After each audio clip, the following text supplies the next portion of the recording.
정신을 알라, 율법의 정신을 알라 하는 제목으로 말씀을 나누기 원합니다. 우리 하나님은 우리의 만남을 통해서 역사를 이뤄 가십니다. 또 같은 시대에 저와 여러분의 만남도 하나님의 귀한 섭리가 있는 줄 믿습니다. 아멘. 그리고 이렇게 동시대에 제가 또 여러분을 만나고 또 함께 예배할 수 있고 이 시대에 사는 것에 대해서 또 다른 감격과 또 감사가 있습니다. 아멘. 만약 여러분들이 조선시대에 태어났다면 또 저를 못 만나겠죠.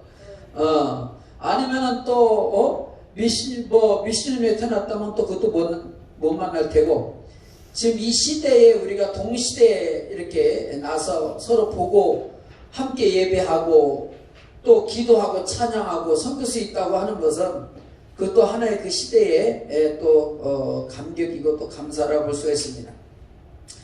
그렇지만 우리가 인생의 삶을 우리가 앞에 살아가다 보면은 우리가 항상 평탄하고 좋은 일만 있지 않습니다.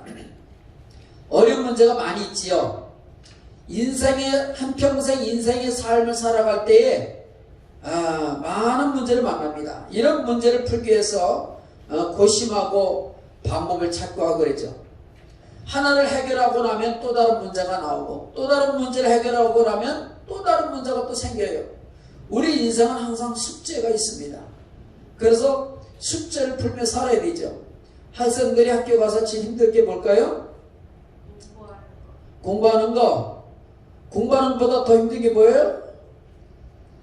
공부 잘하는 사람은 문제가 없지만 시험 치르는 게 제일 부담이에요. 시험 치르는 게.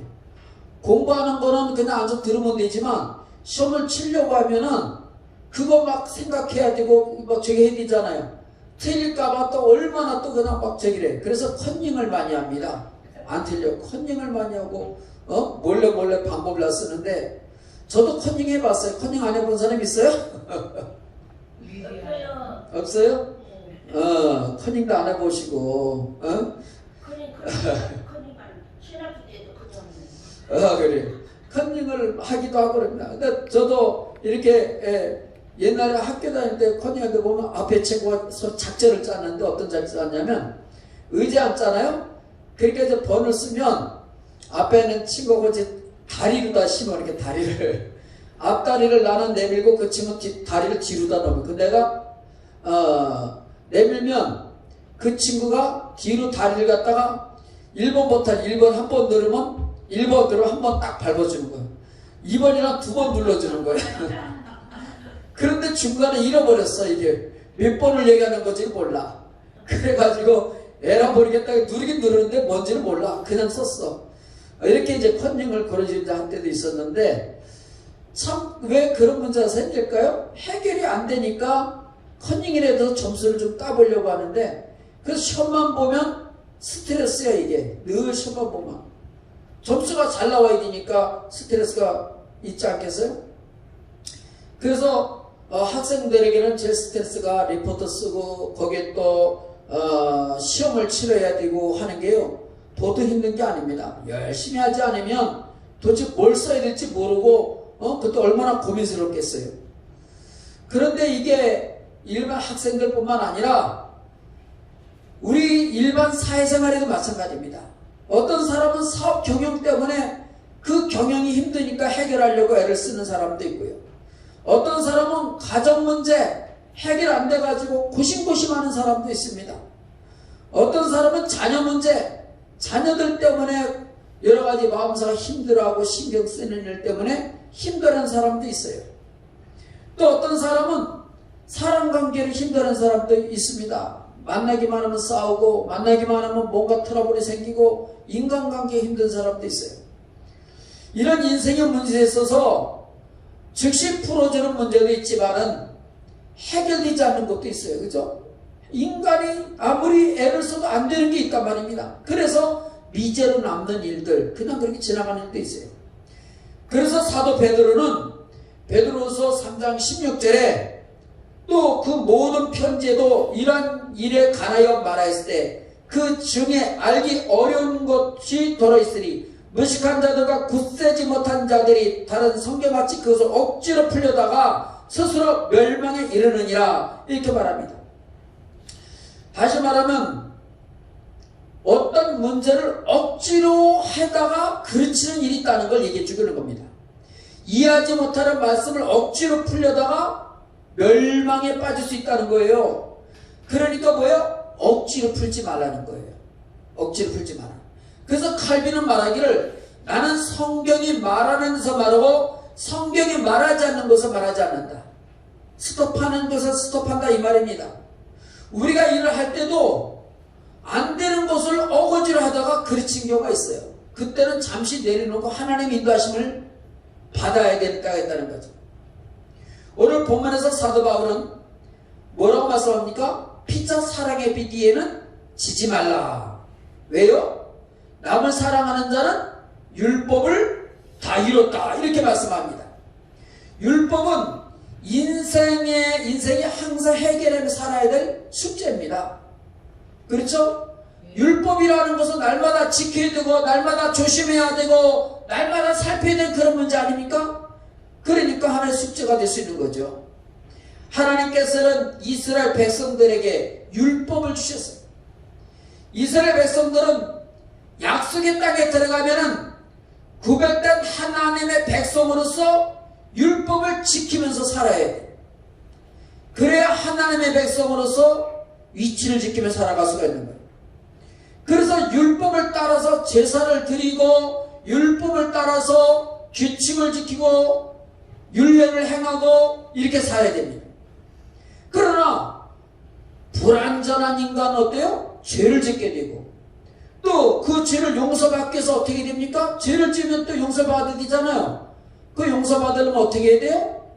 다른 짐승으로다가 제물을 드려야 돼요. 양을 잡아서 드리고 송아지를 잡아서 드리고 제물로 드려서 죄 용서를 받아야 됩니다. 그러나 이것이 완전한 게 아니에요. 불완전하니까 죄를 질 때마다 드려야 되고 1년에 한 번씩 가서 제사를 드려야 되고 죄는 내가 짓고 죽기는 양이 죽어. 그러니까 얼마나 문제가 있어요. 그리고 그것을 드렸다고 해서 그 죄물이 사해지는 그 멋진 문제가 아니에요. 죄물은 죽었지만 용서는 누가 해줘요? 하나님이 해주시는 거잖아. 죄물이 해주는 게 아니에요. 하나님이 해주시는 거예요. 죄물이 짐승이 죽는 것은 나의 죄 때문에 죽는 거지만 그러나 죄 용서는 그 언약을 통해서 하나님이 이루어주시는 거예요. 언약의 표시입니다. 그것은 약속의 표시죠. 그래서 죄사함을 베풀어 주시는 겁니다. 그러나 인간은 하나님의 율법을 온전히 지키며 살아갈 수가 없어요. 다 죄를 범하고 그렇습니다.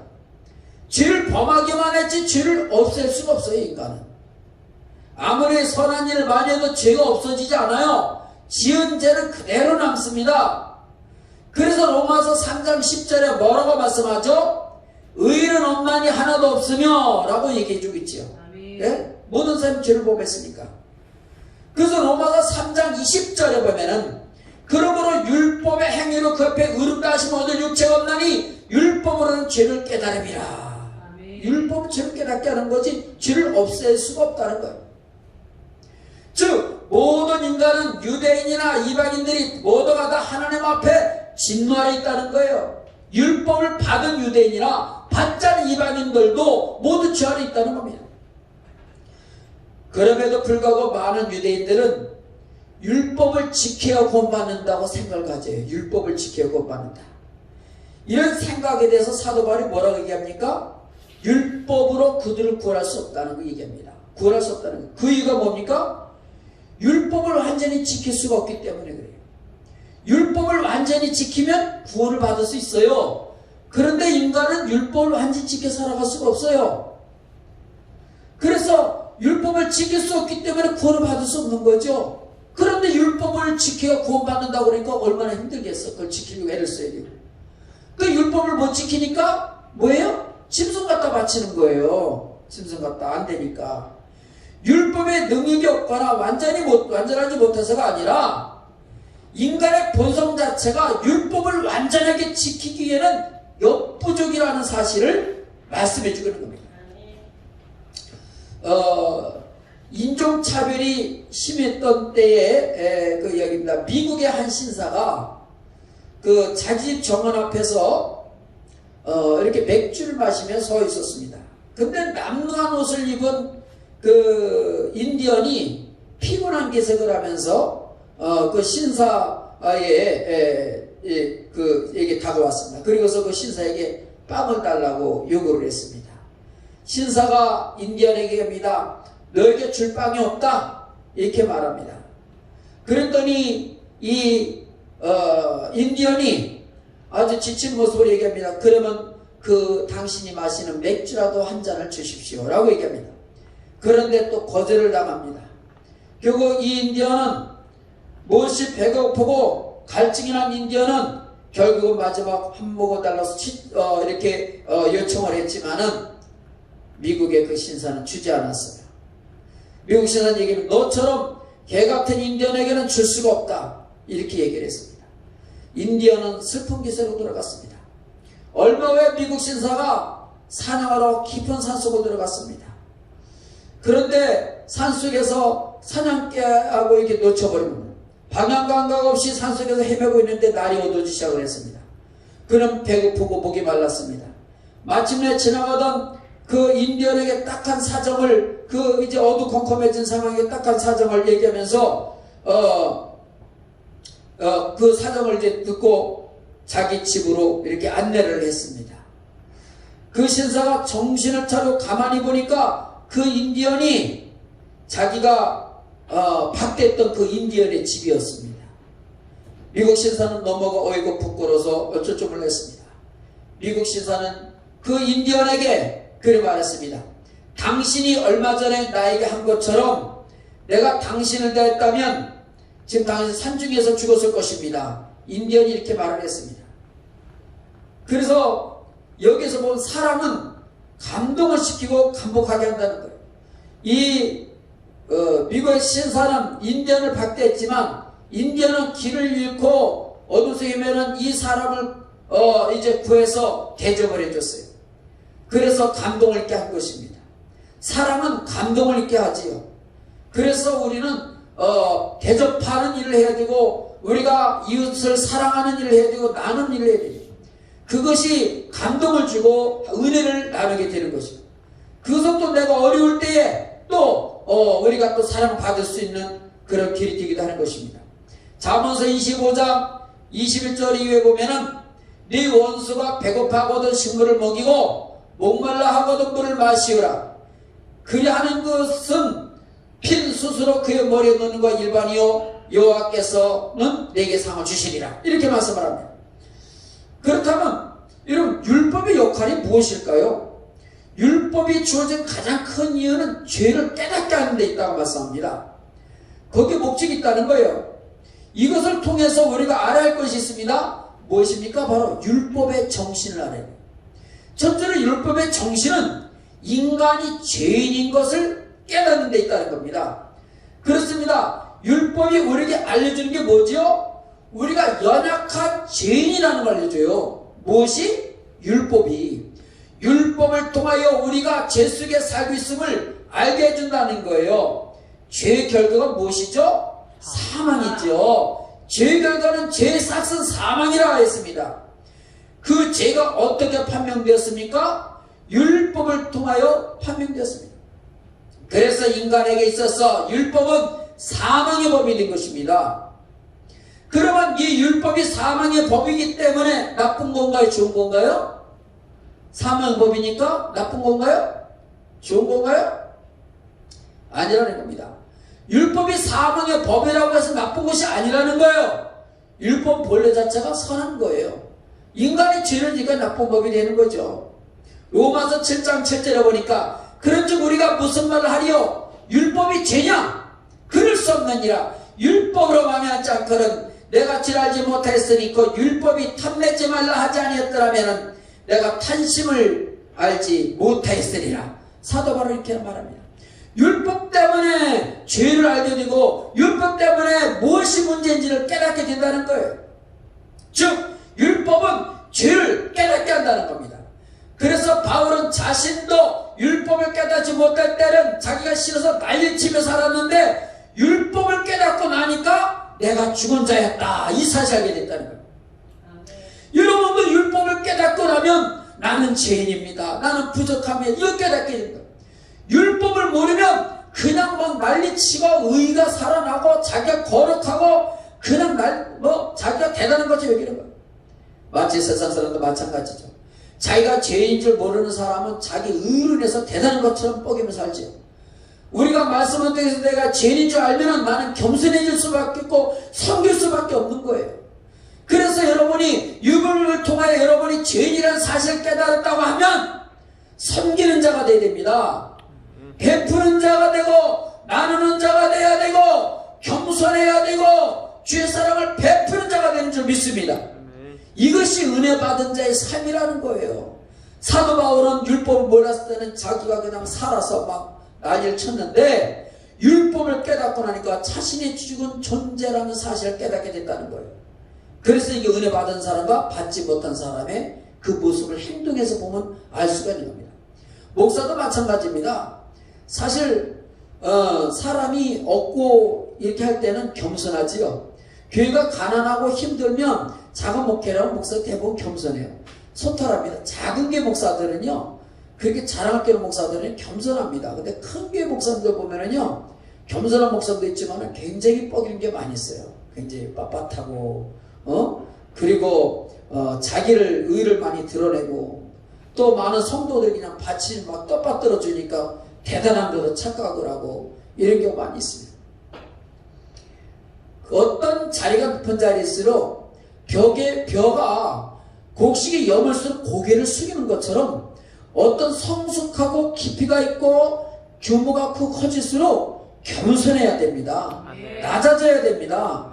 그게 진실한 거지. 근데 변한다는 거예요. 그 많은 우리 그 목사님들 얘기 나누다 보면은 뭔 얘기를 하냐면 사람이 변하더라는 거예요. 성도도 그 얘기예요. 목사들이 변하더라.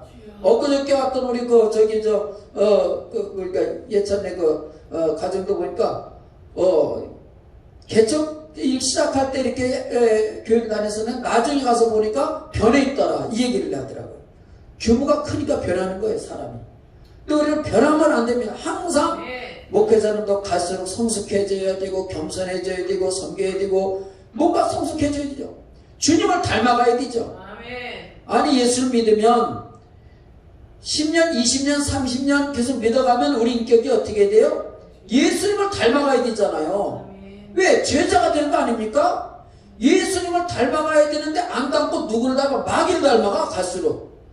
묵은 닭이 알을 안 낳고 햇닭을 쫀다고 오래 묵은 성도들이 그냥 너무 이 새로운 사람들 자꾸 시기나 질투나 하고 말이 쪼고 이러면 안 된다는 거예요. 자기 의와 자기를 내려놓고 항상 섬기는 모습을 가져야 돼요. 묵은 닭이 돼서는 안 돼요. 항상 알도 안 나면서 그냥 햇닭을 쪼고 이게 성도가 그렇다니까요. 오래 묵은 사람은 전도 잘 못해 사실. 항상 이 교회 온 지 얼마 안 된 사람 전도도 잘하고 알도 잘나고 그러죠. 하여튼 우리가 이런 섬김이 뭐냐? 바로 열매 맺는 거예요. 열매 맺는 거. 그래서 우리가 내가 볼 때 첫째 그러면 율법의 정신이 뭐냐? 율법의 첫 번째 정신이 뭐냐면 우리 인간이 죄인임을 깨닫는 거예요. 뭘 깨닫는 거? 죄인인 걸 깨닫는 거. 율법은 죄를 깨닫게 하잖아요. 그렇습니다. 율법이 우리가 알려주는 것은 우리가 연약한 죄인이라는 겁니다. 율법을 통하여 우리가 죄 속에 살고 있음을 알게 해주는 겁니다. 아멘. 그래서 우리가 주 앞에 어떤 모습을 가져야 되느냐? 항상 죄인이라는 사실을 우리가 인식하고 겸손하게 회개하며 주 앞에 나간다는 것이죠. 두 번째는 뭐냐? 율법의 정신은 용서라는 겁니다. 율법의 정신은 뭡니까? 용서입니다. 율법은 우리가 죄인임을 알게 합니다. 용서받을 수 없는 죄인이라는 걸 알게 하는 거예요. 왜? 죄값은 사망이기 때문에 인간의 방법으로는 죄 용서받고 구원받는 길이 없어요. 인간의 방법으로는. 그래서 인간은 율법을 온전히 지켜 살 수가 없습니다. 어떻게 우리가 죄사함과 구원받을 수 있겠습니까? 용서를 받아야 되는데 용서받는 길이 없는 거예요. 인간은 그 길을 몰라요. 그래서 하나님이 용서받는 길을 주셨는데 독생자 예수 그리스도를 보내주신 겁니다. 그래서 주님 말씀하십니다. 하나님이 세상을 이처럼 사랑하사 독생자를 씌웠으니 이런 저를 믿는 자마다 멸망치 않고 영생을 얻게 하심이라. 하나님이 세상을 이처럼 사랑하셔서 독생자 예수 그리스도를 보내주셨습니다. 왜? 우리를 죄 가운데서 건져주시기 위해서. 이게 바로 뭐예요? 하나님의 사랑이고 하나님의 용서라는 거예요. 네? 이런 사실이에요. 그래서 한 번은 베드로가 물었습니다. 마태복음 18장 21절 20절에 보면은 주여 형제가 내게 죄를 범하면 몇 번이나 용서하여 주리이까? 7번까지 하오리까? 라고 물었습니다. 예수께서 이르시되 7번뿐만 아니라 7번씩 70번까지라도 할지니라 말씀합니다. 무슨 말이죠? 용서할 때 7번씩 70번이라도 하라고 하는 얘기는 얼마든지 용서해줘라 이 말이에요. 얼마든지 용서해줘라. 어떻게 할 때? 내가 잘못했다 고백할 때, 예? 그렇게 하라는 겁니다. 우리는 어떻습니까? 우리는 하나님께 용서받은 자예요. 그죠? 하나님께 용서받은 자입니다. 그러니까 우리도 다른 사람을 뭐 해야 돼요? 용서하라는 거예요. 그래서 주님이 그 대난의 비유를 주시지 않았습니까? 용서해야 된다는 거예요. 그러나 예수 그리스도의 은혜로 용서받은 자가 우리가 됐는데 우리의 삶은 어떻습니까? 우리는 용서받은 자로서 용서하고 베푸는 삶을 살아야 됩니다. 우리가 은혜를 받았기 때문에, 은혜를 입었기 때문에 은혜를 또 베푸는 거예요. 은혜 감사하며 살아야 됩니다. 사실 사람이 누구를 용서하고 산다는 게 쉬워요?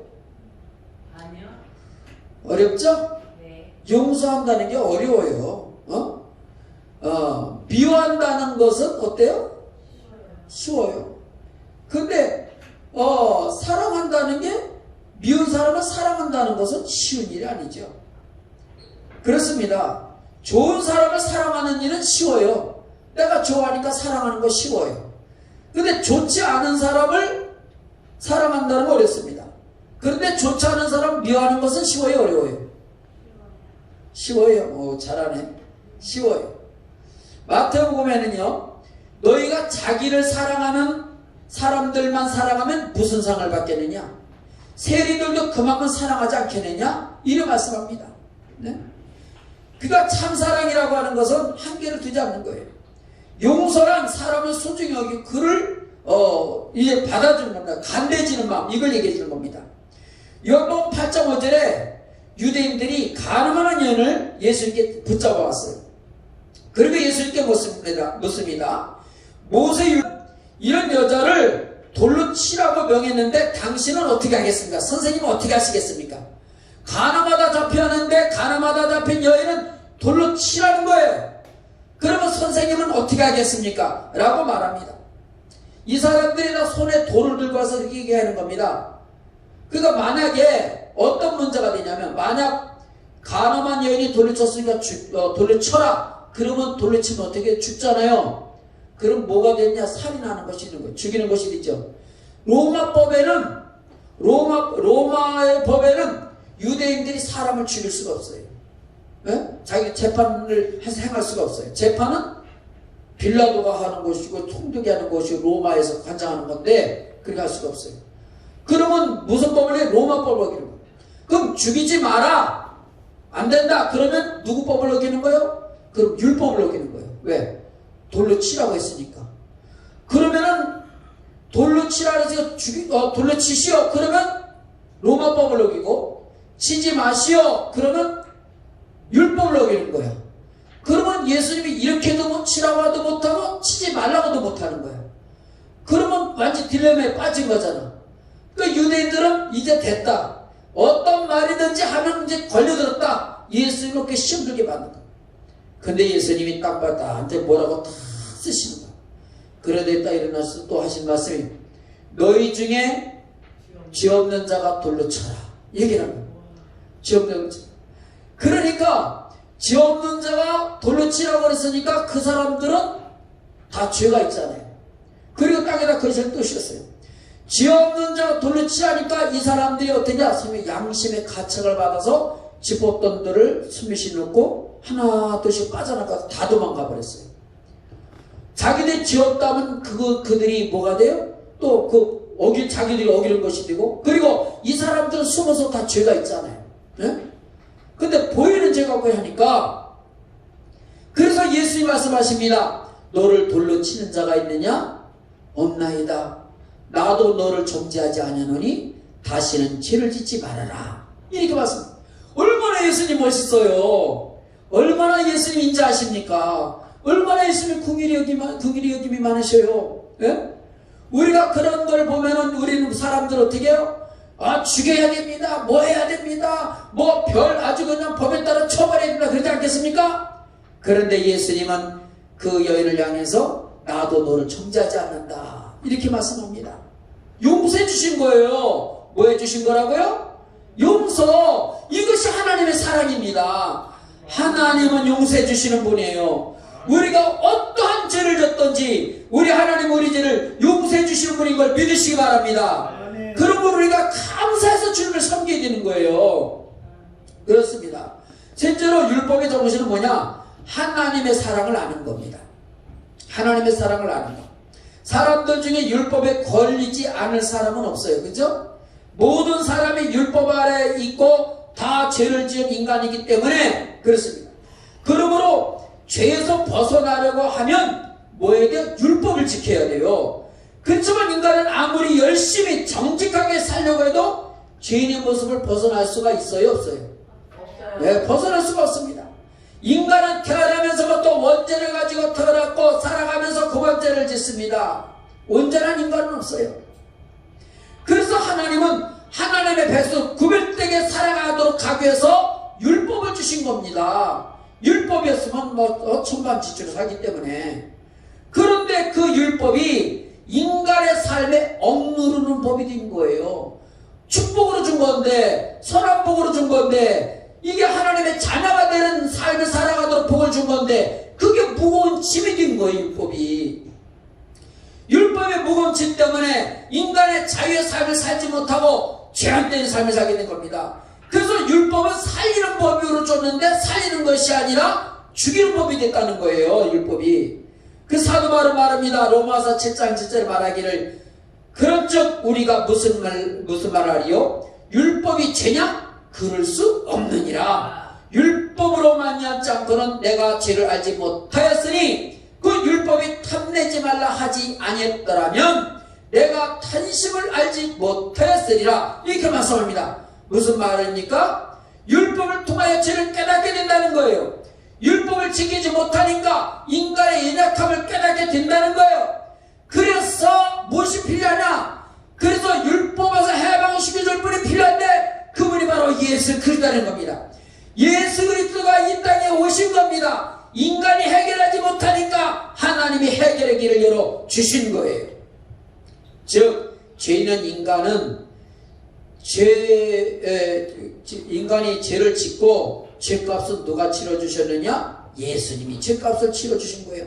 십자가의 보혈로 우리 죄값을 치러주신 겁니다. 이것이 바로 하나님의 사랑이고 용서라는 거예요. 그래서 우리가 하나님의 세상을 이처럼 사랑하사 독생자를 주셨으니 이는 저를 믿는 자마다 멸망치 않고 영생을 얻게 하심이라. 이거 바로 율법의 사랑이라는 거예요. 율법의 사랑. 그 정신 사랑입니다. 그래서 본문 10절에 사랑은 이웃에게 악을 행하지 아니하나니 그러므로 사랑은 율법의 완성이니라. 사랑은 율법의 완성이라 이렇게 말씀합니다. 다시 말해서 사랑하면 뭘 지키는 것이다? 율법을 지키는 것이다. 율법의 완성은 무엇이다? 사랑이다. 사랑이 있으면 다른 사람이 뭐하지 않는다? 악을 행하지 아니한다. 사랑하는 사람이 악을 행할 수 있어요? 예? 그건 사랑이 아닌 겁니다. 사랑하는 사람을 등쳐먹을 수 있어요? 그럴 수 없어요. 그건 사랑하지 않는 거예요. 사랑하는 사람에게 악을 행할 수 있습니까? 행할 수 없습니다. 사랑한다면 그 사람에서 희생하는 거지 악을 행하지 않습니다. 그 가짜 사랑인 거죠. 진짜 사랑은 어떻게 하느냐를 보면 알 수가 있는 거지요. 그래요. 그래서 사랑하는 사람에게 어떻게 가름을 행하고 사랑하는 사람이 어떻게 살인을 하고 어떻게 사랑하는 사람의 것을 도둑질할 수 있겠어요? 그래서 우리 주님이 주신 새 계명이 무엇입니까? 요한복음 13장 34절에 보면 새 계명을 너에게 주노니 서로 사랑하라. 새 계명은 너에게 주노니 서로 사랑하라. 내가 너희를 사랑한 것 같이 너희도 서로 사랑하라. 그 사랑하라는 거예요. 서로 사랑하라는 거예요. 새 계명이. 그것이 뭡니까? 바로 이 사랑이에요. 그래서 마가복음 12장 30절에서 31절에 네 마음을 다하고 목숨을 다하고 뜻을 다하고 힘을 다하여 주 너희 하나님을 사랑하라. 이 말씀하십니다. 두 번째 이것이니 내 이웃을 내 몸과 같이 사랑하라. 이런 말씀입니다. 이것이 바로 뭐냐? 십계명이에요. 하나님 사랑하고 이웃 사랑하라는 게 십계명입니다. 그래서 하나님 사랑하고 이웃 사랑하면 바로 율법을 지키는 거라는 거예요. 이걸 완성하게 된다는 겁니다. 여러분, 율법을 지키기가 쉬워요? 사랑하기가 쉬워요? 예? 율법을 지키기가 쉬워요? 그러면요, 사랑이 쉽죠? 율법을 지키는 건 사랑하기 쉬운 거예요. 그러니까 사랑하면 율법을 지키는 거예요. 그래서 사랑하라고 말씀하는 겁니다. 그 사랑의 표본이 누굽니까? 예수 그리스도예요. 예수님의 사랑이에요. 이 예수님의 사랑이 여러분 속에 있기를 축원합니다. 우리가 예수 믿을 때 예수님의 사랑이 우리 속에 있어야 되는 거예요. 예수님의 궁일과 예수님의 용서가 우리 속에 있어야 되는 겁니다. 내가 용서받은 죄인이요. 그래서 다른 사람 용서해 줘야 된다는 거예요. 용서하지 않으면 하늘에 계신 아버지께 너를 용서하지 아니하리라. 그러니까 용서해야 된다는 겁니다. 그래서 사랑은 율법의 완성이 되는 겁니다. 우리는 율법의 요구하면 뭡니까? 우린 사망이에요. 그런데 예수 그리스도께서 대신 우리가 받아야 될 율법의 요구를 자신의 몸으로 감당해 주신 겁니다. 예수님은 율법의 저주를 받으시고 십자가에 죽으신 겁니다. 죄가 하나도 없으신 예수님께서 모든 죄인의 죄를 옴팍 뒤집어 쓰고 십자가에 죄물이 되어주신 거예요. 여기다 여러분의 감격이 있어야 된다는 말입니다.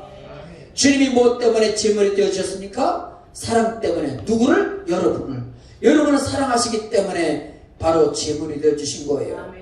우리를 사랑하시기 때문에 자신의 몸으로 사랑을 보여주신 겁니다. 이것이 바로 무슨 사랑입니까? 하나님의 사랑인 것입니다. 그렇기 때문에 예수님은 율법을 다 지켜주신 거예요. 우리가 지키지 못하는 것을 예수님의 십자가의 사랑으로 율법을 다 지켜주신 겁니다. 우리는 죄로 율법을 따라 죽어야 될 마땅한 존재들이에요. 그러나 나의 죄를 속해 주신 예수 그리스도를 믿을 때에 나의 죄가 사함을 받고 영생의 복을 받는 줄 믿으시기 바랍니다. 그래서 로마서 8장 1절에 보면은 그러므로 이제 그리스도 예수 안에 있는 자에게는 결코 정잠이 없나니 이는 그리스도 예수 안에 있는 생명의 법이 죄와 사망의 법에서 너를 해방하였음이라. 죄와 사망의 법이 뭐예요? 율법입니다. 율법의 법에서 죄와 사망의 법에서 너를 해방하였다. 무슨 법이? 생명의 성령의 법이. 생명의 성령의 법이 뭔가? 바로 하나님의 사랑인 것이에요. 그러므로 우리 해방을 받은 겁니다. 오늘도 유대인들 보면은요, 율법을 지켜야 된다고 이렇게 생각을 해요. 그래서 지금도 유대인들 이스라엘에 가면은 엘리베이터의 버튼도 안 눌러요. 왜? 누르면 안식일을 범하는 거라고요. 이렇게 안식일 범하는 버튼도 안 누르고 다른 자기 못할 때 저거 좀 눌러주세요. 이래 못하고요. 예? 그래 말입니다. 그래서 어떤 엘리베이터는 자동으로 열리게끔 하는 경우도 있고 그렇게 머리를 쓰는데 그런 법이 다 지나간 거예요. 그리고 유대인들이요 성전을 세우려고 해요. 성전을 세워서 구약 때처럼 제사 드리는 거 만들려고 그러죠. 그런 계획이 있습니다. 촛대를 그래서 만들어 놓고 그러지 않습니까?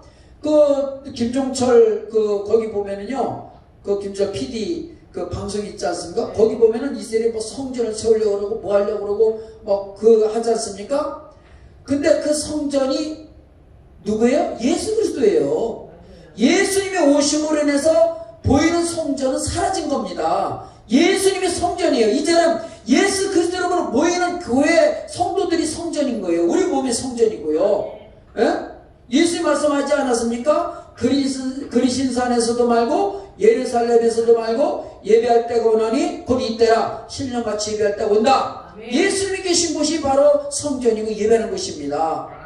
그러므로 자꾸 유대인들이 구약을 추종하고 하는데 그 메시아를 믿지 않기 때문에 그래 하는 거예요. 진리를 모르기 때문에 그렇게 하는 겁니다.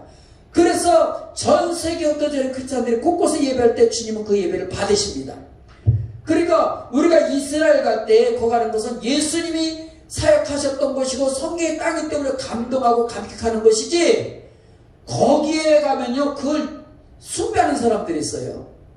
예수님이 막 뭐 만지고 갔다 해가지고 그 돌에 가서 막 가서 놓고 막 거기서 막 기도를 하고 막 눈물 흘리고 막 그래 하는데, 시청각적인 것은 좋지만은 그러나 어느 곳에서든지 기도할 때 성령이 함께하여 주셔서 임재하시고 예배를 받으시며 기도를 들으시고 은혜를 주시고 능력을 베풀어 주는 줄 믿으시기 바랍니다.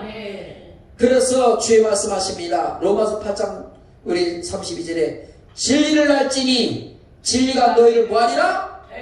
자유롭게 하리라. 아멘. 진리를 알게 되면, 진리신 예수 그리스도를 알면 그 진리가 너희를 자유롭게 하리라. 그래서 우리가 자유함을 누리고 믿음 안에 살아간 줄 믿습니다. 아멘. 그리고 예수 안에 자유함을 누리시길 바랍니다. 아멘. 이런 율법의 정신을 알고 우리가 죄인임을 깨닫고, 그리고 우리가 용서받은 죄인임을 알고, 그리고 사랑 행하는 삶이 되기를 예수 이름으로 축원합니다. 아멘. 기도하겠습니다.